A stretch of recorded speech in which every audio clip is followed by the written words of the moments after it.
Alright guys, so we're back on the Rippaverse catch-up train today, since I did want to talk about the Great War of Separation number 2. So this is obviously the second entry in what we now know is going to be 4 entries in the Great War of Separation miniseries. So obviously a follow-up to Great War number 1 that we got a while ago. So this book was written by Chuck Dixon with art from Jack Herbert, same team that did number 1 again. And this is cover D, which is the mass print cover, but it's also the Canaan White cover, which I always am partial towards the Canaan White cover, so this actually was my favorite out of the 4.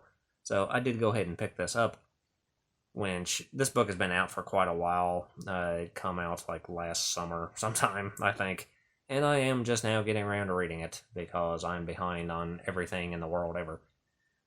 But I did get around to reading this, and I did enjoy this book. So, as always, I'll give some quick spoiler-free thoughts before we dive into, spoiler territory. So, I actually really ain't got a ton to say about this book, honestly. It was a quick, easy read, and I did have a lot of fun with it.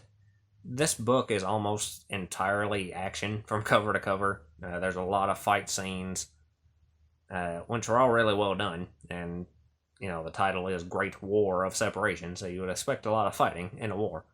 But you definitely get that here. It definitely felt like a part 2 of 4, if you know what I mean. It's definitely not a standalone book. If you haven't read Great War number 1, I do absolutely recommend reading that one first before getting this. This isn't something that you can just kind of dive into anywhere. But this book does pick up right where number 1 left off.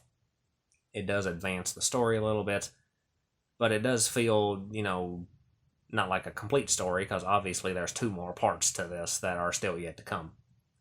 So, if you read the first part of this and you enjoyed it, I think you'll enjoy this as well. Like I said, there is a ton of action. Beyond that, it did also introduce a lot of new Accept characters on both sides of the war. None of which really got a ton of spotlight, since none of them really got enough screen time, so to speak. So, a lot of those characters I expect we probably will be getting more of in the future, and some of which I actually don't expect to get much more on. So, we didn't get a full deep dive into any of those, but some of them definitely were pretty interesting, and I would like to see some more of, if we can, in the future. Beyond that, we also got a follow-up on the Silman family, which again was a big part of Great War number 1. There was also a big revelation in this book. If you haven't read ISOM number 3, we get a big surprise. If you've already read that book, then you knew this was coming. But if you're only reading this, then there's a big development on that side of things in this book as well. And then the other big, probably the most important thing in this book, is we do get the origin of Brian Solari's powers in here, which is a big mystery that we've had so far in the Rippaverse. We didn't really know, how he came to be the superhero that he is now. So we do find out where his powers came from in this, which it is a pretty basic origin story. It's not anything, kind of groundbreaking or anything like that. But I did think it was well done. And it's nice to finally have some answers to those questions, especially if you've been following the Rippaverse since the beginning and you've read Alpha Core and all these other books. It's nice just to have that info to sort of fill in the blanks there. So overall, I did enjoy this. Again, I wouldn't recommend it on its own. It is definitely a part of a whole. But if you like the first Great War, I think you'll like this one as well. And it does set up things nicely for parts 3 and 4 in the future. So overall, definitely a thumbs up. So with all that being said, we are going to dive into spoiler territory now and go through this entire book. So as always, if you don't want to know anything that happens, you have been warned. But anyway, as soon as we start, this does pick up right where Great War number 1 left off, like I said. So at the end of that book, we had the U.S. government enacting Operation Resolute Fist, which was their plan to use Accept soldiers in order to attack Texas and try to end their rebellion. So at the beginning of this, we see the Resolute Fist XSEPs flying over Texas in like a stealth bomber and dropping out and basically parachuting in. So they are immediately launching attack on the capital of Texas. However, this attack ends up not going too well, since all of these XSEPs aren't exactly a well-oiled machine, and their teamwork leaves a lot to be desired. So, despite their powers, the attack isn't the most successful thing in the world. We do get to see Stallion again, who was the XSEP that was featured in Great War Number 1 right at the end. He kind of just busts through the ceiling and tries to attack, and immediately takes a fucking bazooka blast to the face, which I thought was pretty funny. So he gets taken down. A lot of the other XSEPs are attacking the soldiers on the outside and kind of getting in each other's way and having issues there as well. However, one member of the Resolute Fist team actually does do a decent job at actually achieving his goals. So we see this XSEP. I don't think he's ever named in here, but he's got like glowy laser eye powers, sort of Cyclops-esque. So I'm just going to call him Not Cyclops. So Not Cyclops manages to infiltrate the Capitol building and take out a bunch of soldiers, and his goal is to get inside and either capture or kill Governor Plessy Sanders. So he gets into his office and he laser eyes everything, but Sanders is actually hiding behind the desk, and he manages to just hop up and just absolutely blow this dude away with some pistols. So he went full, I started blasting on him, and just killed Not Cyclops immediately. So with that, Operation Resolute Fist was a complete failure for the US government. But shortly after that, we get the arrival of Sergeant Jacob Silman, which is, of course, Isom Avery Silman's father, who, again, we saw in Great War Number 1. So he comes rushing into the governor's office and checking on things and seeing that, he kind of handled it for himself. So we get a brief discussion between them about how, things are escalating now since the U.S. is going to be using XSEP soldiers, and they're going to have to do something about that. And Jacob actually ends up getting promoted to lieutenant by the governor as well. So after the Texan soldiers end up detaining all of the XSEPs that didn't get killed in this attack, they take them away, and we cut to elsewhere, where we get to see Zeno, which is another XSEP from Great War Number 1, who is the shapeshifter that is working for the Mexican cartel that is also trying to kill Governor Sanders. So we saw in Great War 1 where he took on the appearance of a Mexican soldier using his shape-shifting powers in order to try to infiltrate Texas. So we see him here again sort of just wandering through some rural area, and he comes along a cowboy, and he ends up attacking this cowboy as well and killing him and shifting his appearance to this guy's. So Zeno has once again changed his appearance on his infiltration mission. So after this, we get a brief scene on Air Force One, actually, where we see the U.S. president is having a conversation with some members of OPEC, which are these two, like, Middle Eastern oil baron kind of guys. We got Prince Yusuf and Minister Musharraf. So they're talking with the president about how, this rebellion in Texas is going to cause problems for the oil industry, since Texas is now up the production, and it's reducing the cost of, oil per barrel all over the world. So they're wanting the president to do something about this and get this under control, and they end up hatching this scheme to attack Texas oil refineries to stop them from being able to do anything with all the oil they're pulling out of the ground. So they're hatching a scheme together. So then we cut away again to Governor Sanders and the new Lieutenant Silman, who are having a discussion about how they can get some XSEP soldiers of their own in order to face the new threat from the U.S. And basically it's not going very well for them so far, since they've been trying to find some recruits and find some XSEPs that would actually be willing to help them.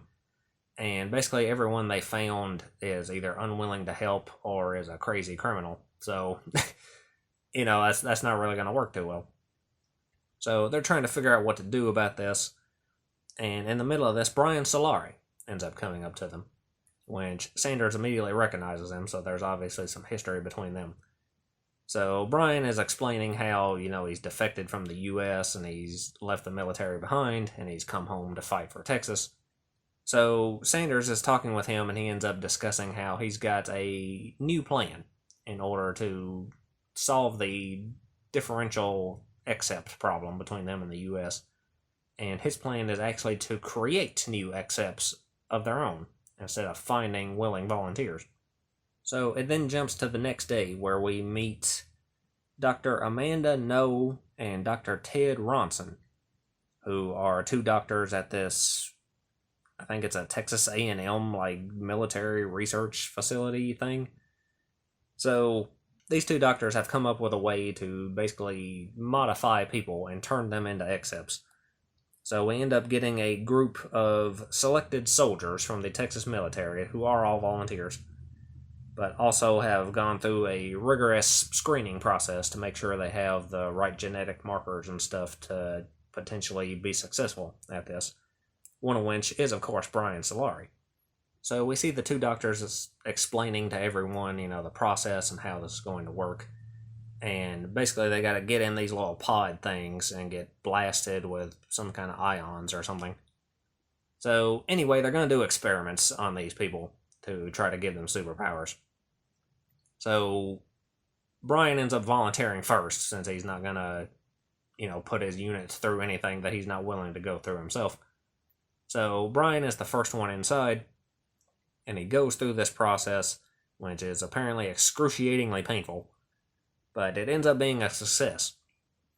So then we get a sort of montage of, Brian showing off his new powers and them testing him out and seeing exactly what he's able to do now. So we get some awesome scenes of him lifting tons of weights and tearing an army tank apart and just doing cool shit. So with the experiment a success, the other members of Brian's team, the other volunteers, then begin their process of being modified as well. So this is where we're introduced to the other new Texas accepts. So we got 4 new characters here that are all introduced. One of which is a guy named Chip Salazar, who is given some sort of ability to shoot lasers out of his hands. So he's a laser shooter guy. Beyond that, we also got a dude named Daniel Tran, who appears to have some sort of telekinetic, psychic abilities, able to read other people's minds. We also got a woman named Tina Zdarsky, which actually, quick side note here, I did find a typo in this book on her debut panel. I think they actually spelled her name wrong, because they have it CZARD, when every other instance of her name in this book is CZDAR. So I think there's a little typo there. But anyway, Tina Zdarsky, who is basically a speedster.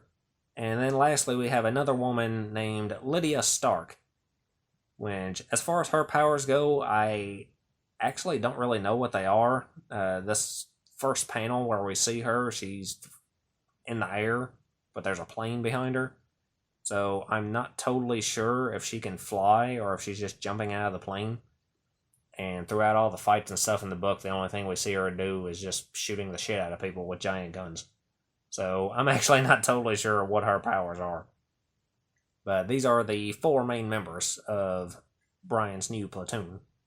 So next we got another update on Zeno. He's still making his way into Texas. And we get a scene of him at a gas station, actually, where he confronts this couple who's driving a fancy convertible. And he's making some sort of vaguely threatening comments to them. So Zeno's journey continues. So then we cut away to Washington and see their response to Operation Resolute Fist failing miserably. And their plan is to try accepts again, but this time get stronger ones. So they've actually got a bunch of accept prisoners that they have selected as new potential candidates for their second wave of attack. The first of which is this giant, muscle-bound, vaguely reptilian-looking dude named Newt, who pretty much immediately agrees to join up with their plan. And the proposal to Newt is overheard by 2 other prisoners who are in there, named Rojo or Rojo. Oh no, I'm not totally sure how to pronounce that. I'm gonna go with Rojo. But anyway, we see him in another cell, and we don't see much of him, pretty much his face. He's just a guy with a face tattoo. But he's another accept prisoner, and he volunteers for it as well. And we also see another door off in the background that is partly frozen over, with someone named Absolute Zero inside, who ends up becoming a member of this team as well. So we got a whole new crop of US accepts that are going to be launching a second wave of attack now. Which this second wave of attack ended up being Operation Stranglehold, where the US launched a bunch of missiles at a bunch of oil refinery sites all throughout Texas. So they managed to destroy several of the refinery sites, and of course Texas responded by attempting to shoot down as many of those missiles as possible, which they were successful in blocking some of them, but even some of the ones they shot down wound up still being a threat, because some of these missiles weren't just regular missiles. They actually contained the new Accept soldiers that were just recruited. So they're shooting them into Texas through these missiles. And they've also given them these giant mech suits, basically. So we've got like mech armored Accepts that are attacking Texas now.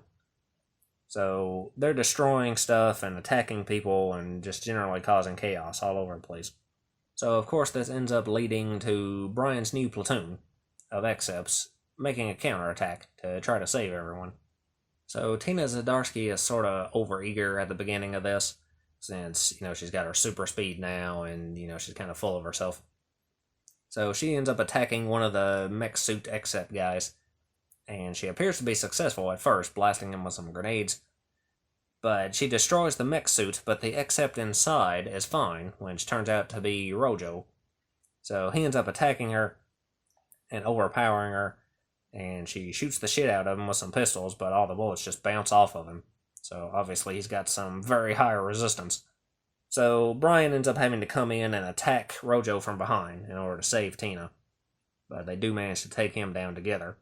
Meanwhile, elsewhere in Flores Park, one of those missiles crash-landed near the neighborhood that the Silman family is now living in. They've, of course, moved to Flores Park now and are living with Avery's aunt.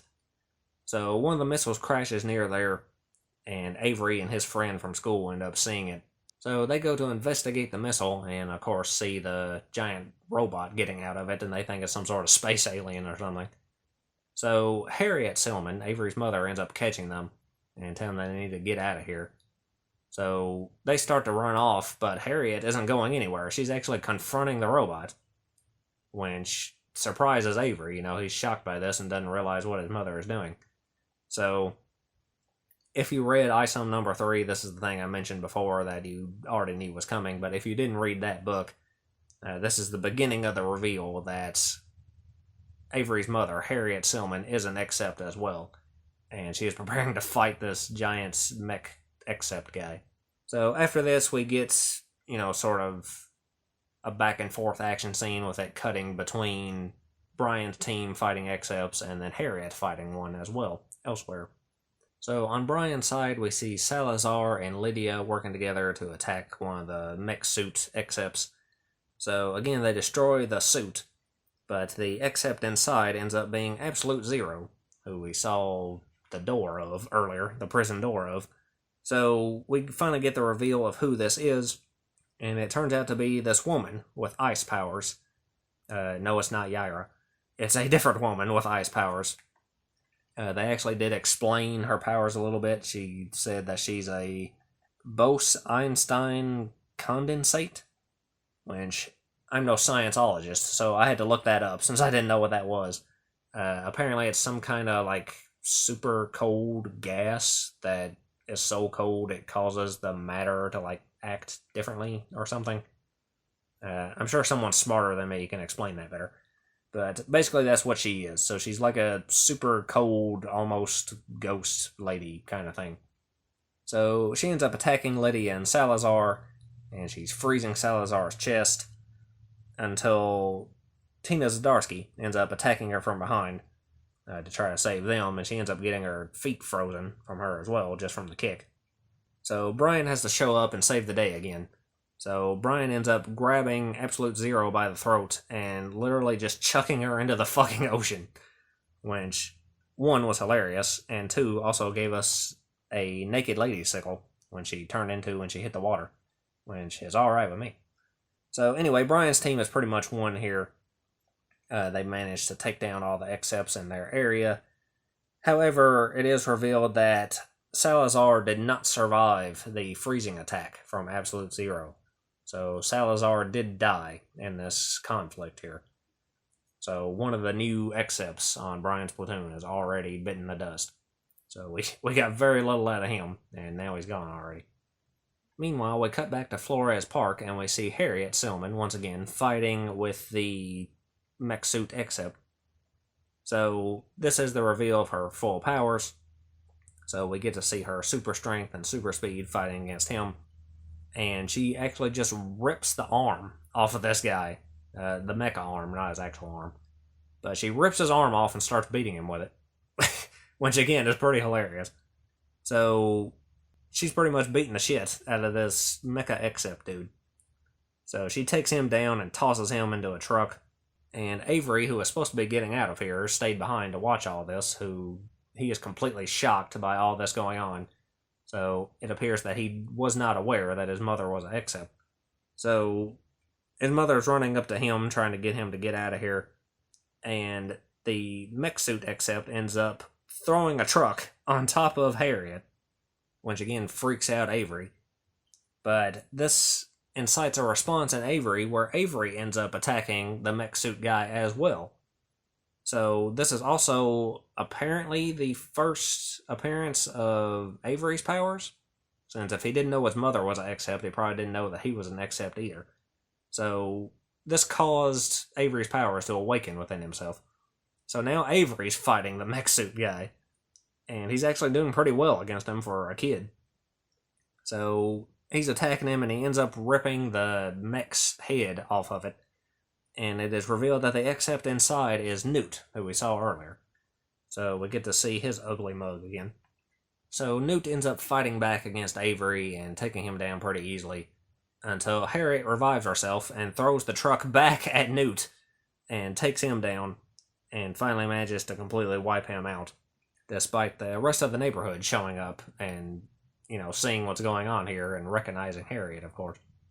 So then right at the end we get two important scenes here where we have a speech from Governor Sanders where he's talking about how they've suffered a lot of losses today from these attacks, but they're not going to give up, and of course, Texas is going to win in the end, and we're going to have our freedom, and, giving a rah-rah speech. So a cool speech from him. And then on the very last page we did get a follow-up on Zeno, where he arrives at the Austin area, and he's trying to get into the city, and of course they've got security checkpoints set up around there now, so some soldiers stop him and are saying that, he's not allowed in because, people are trying to kill the governor. And it's revealed that Zeno most likely killed the couple that he encountered earlier at the gas station, stole their convertible from them, and took on the appearance of the woman. So Zeno is now disguised as this blonde, big-titted chick, and is still attempting to make its way into Austin and take out the governor. And that is the end of the book. So again, overall, I did like this book. I thought all the action was great. The fights with the mech suit Excepts were all really cool. Getting to see Harriet in action was pretty cool. Again, if you've already read ISOM 3, you knew that she had powers now. But this is a much younger Harriet, and we're getting to see her do a lot more than just taking out a few thugs in her kitchen. So it was cool to see that. It was cool to see Avery awaken to his powers as well. So we got some cool Silman family moments. We got a cool moment with Governor Sanders where he gets to just pull out his revolvers and start blasting. I thought that was really cool for him. As for all the other Excepts, obviously Salazar died shortly after we was introduced to him, so we didn't get much out of him. We didn't get much out of Lydia either, but she's still alive, so I could see her taking on a much larger role in the next two entries. Tina as well. We got a little bit more from Tina since she got more screen time, basically, and more interaction with Brian. So seeing her grow as a character could be interesting in the future as well. We got very little from Daniel Tran in this as well. So hopefully we get to see a little bit more of him. Maybe see his psychic powers come into play more in the next 2 issues. On the US side, Absolute Zero was definitely the most interesting of the accepts that were introduced on their side. Newt had a cool design, but other than super strength, we didn't really get to see what all he can do. Rojo and everyone else either got taken down pretty easily or killed off pretty easily. So Absolute Zero was definitely the most interesting of the villain accepts in this. But overall, I thought they were all pretty cool, and all the ones who survived definitely have potential to be, recurring villains in future Rippaverse series or whatever. Beyond that, like I said, it was nice to get the origin on Brian's powers.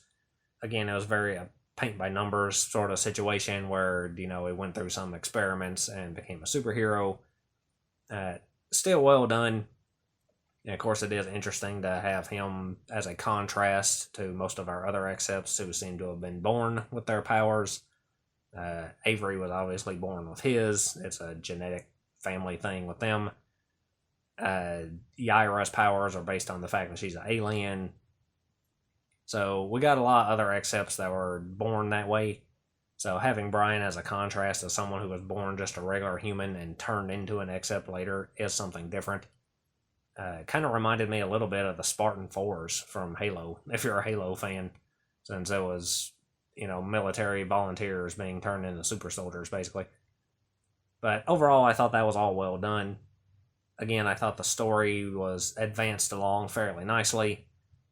We got the first big battles of the war. We got both sides taking casualties. We got the whole plot with Zeno still developing in the background, sort of, with him, shape-shifting his way across Texas, trying to get to the governor. So, we got a lot going on. We got a lot of plot threads still advancing to take care of in the last 2 issues. And overall, I just thought it was a good ride. And I am very interested in where they go with this from here, especially on the Silman family side, actually, since from ISOM 3 we know that the rest of the Silman family doesn't know that Harriet and Avery have powers. They're even keeping that from Jacob. So it'll be interesting how they go about addressing that, since the entire neighborhood saw Harriet kicking ass. So, she's going to have to, convince everyone not to tell Jacob, apparently, or something. So that'll be interesting to see how that goes.